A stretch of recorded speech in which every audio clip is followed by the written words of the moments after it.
The Liberal Party may have confirmed 6 candidates earlier this week in the race to replace Justin Trudeau, but that number has since dropped. And as the March election date grows closer, the remaining contenders are sharing more with the country about their platforms. Tessa Bennett has the story for us tonight. Tessa, with the race narrowing, who is leading the pack?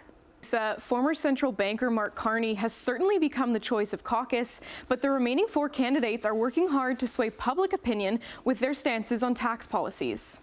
I think whoever becomes Justin Trudeau's successor has a tough future. And then there were 5. By day's end on Thursday, the race towards a new Liberal leader had thinned out, with one of the 6 confirmed candidates taking the bench.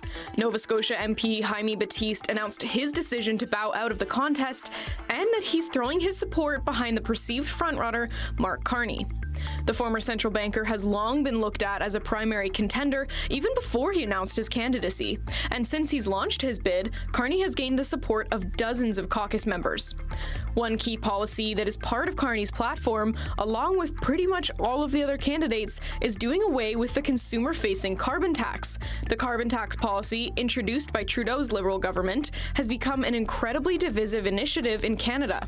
Well, it started out as a fairly well-designed policy meant to help Canada reduce its carbon emissions through economic incentives or disincentives, became very politicized very, very quickly. For his part, the former central banker says he would replace the policy with an incentive program, encouraging Canadians to make greener choices. Additionally, Carney said he would work to ensure industrial emitters pay more. It's important that climate policy has broad buy-in.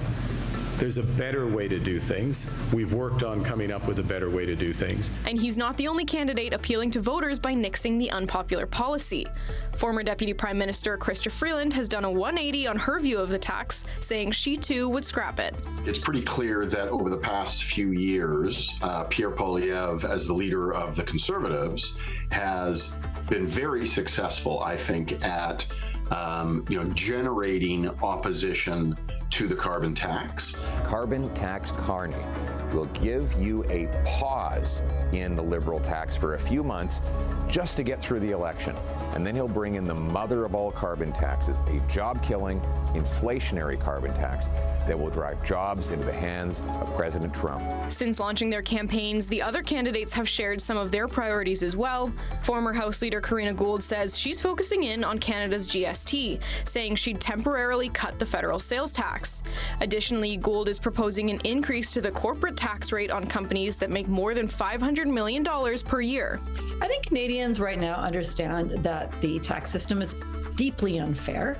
And what they most want to see, and the polling shows this, is taxes increased on those with the greatest wealth and riches in our society. Nearly 400,000 registered Liberals have signed up to vote in the 2025 leadership race. The Liberal Party has confirmed the contenders will participate in 2 debates, one English and one French. Those will take place after the February 17th funding deadline.